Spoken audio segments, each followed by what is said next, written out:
नमस्कार साथियों, मैं प्रियंका।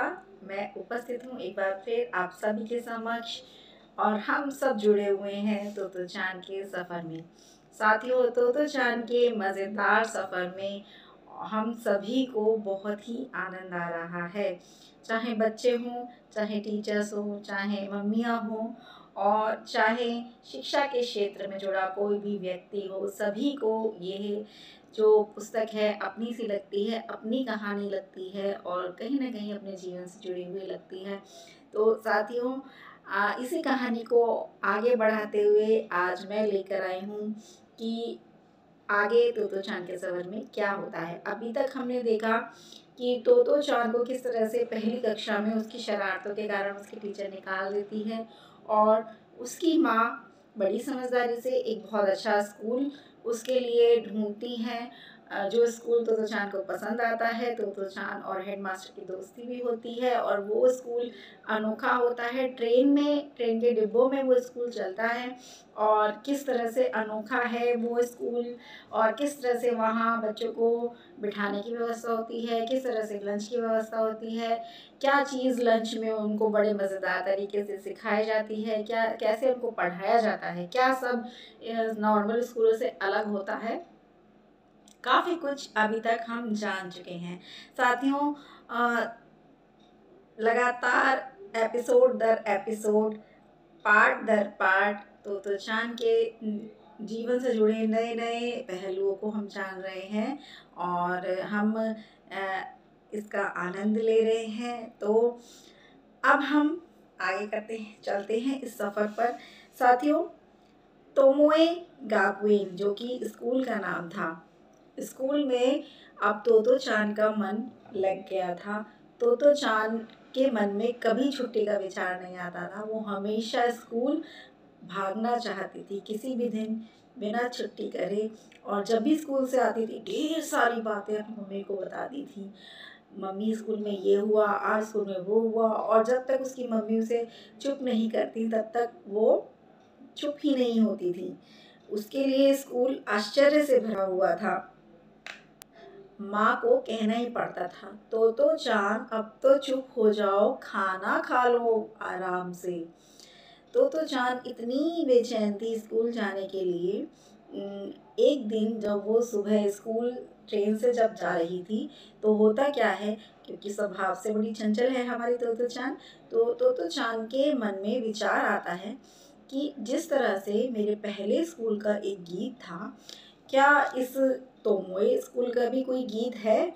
और ये विचार आते ही ये जानने की इतनी उत्सुकता तोतो चान को हो जाती है कि वो चाहती है कि बस एकदम तुरंत मिनट से पहले उसे पता चल जाए।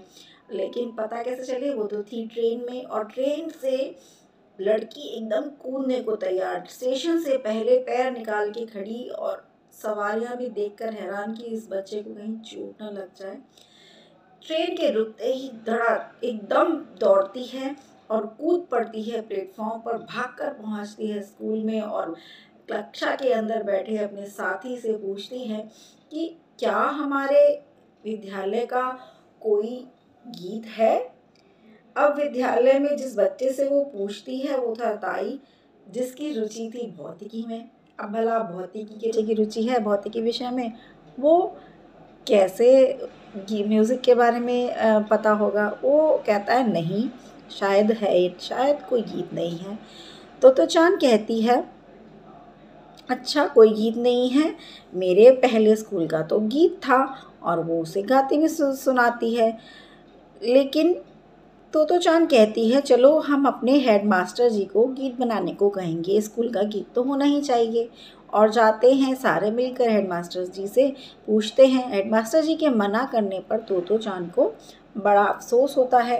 हेडमास्टर जी बच्चों की खुशी के लिए एक धुन सी बनाते हैं और उनके साथ गाते भी हैं, लेकिन उस जो धुन बनाते हैं उसमें वो सिर्फ तोमोए तोमोए तोमोए तोमोए ऐसे ही लिखते हैं।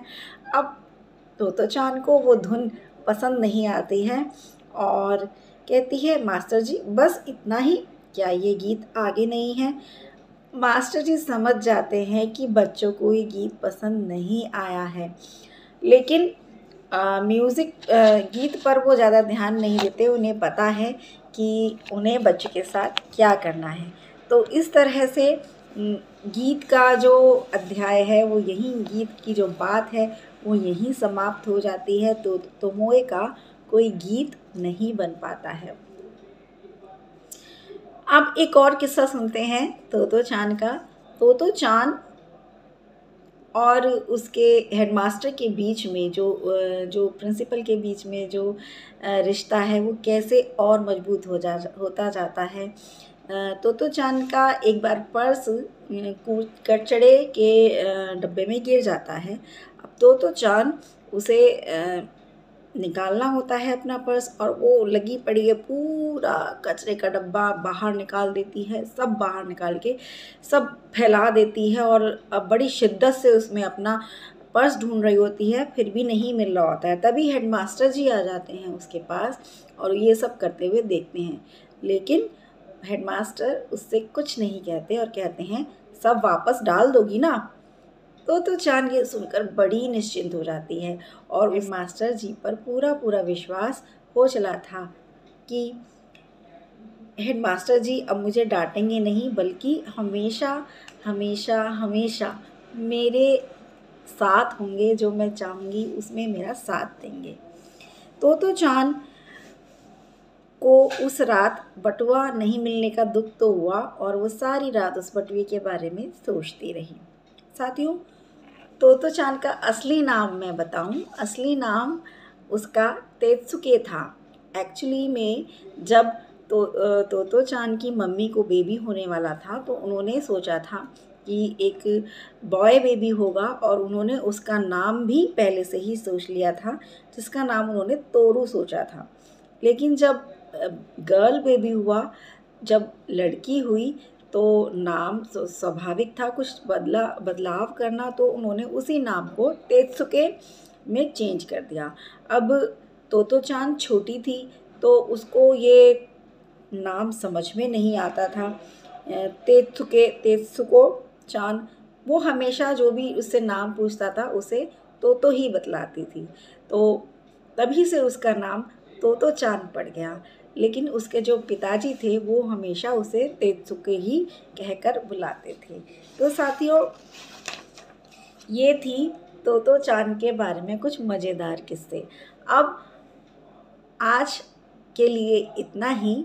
आगे की वीडियो में हम देखेंगे कि किस तरह से बड़े ही हैरत अंगेज़ तरीके से, किस तरह से बच्चे बहुत ही उत्सुक होते हैं ये देखने के लिए कि हमारे विद्यालय में एक नया डब्बा आने वाला है। तो किस तरह से ये घटना घटित होती है, किस तरह से बच्चे उत्सुकता से, कौतूहल से भरे हुए इसका वेट करते हैं, ये जानेंगे हम अगले वीडियो में। तब तक के लिए जुड़े रहिए मेरे साथ तोतो चान के सफ़र में, और कमेंट करके मुझे बताना नहीं भूलिए कि आपको ये कहानी कैसी लग रही है। और साथियों, बच्चे हों, मम्मियाँ हों या टीचर्स हों, सभी इसको शेयर करना ना भूलें, और अच्छा लगे तो लाइक करना ना भूलें, और अच्छा नहीं लगता है तो डिसलाइक कीजिए। ओके, मिलते हैं नेक्स्ट वीडियो में। Bye bye, thank you.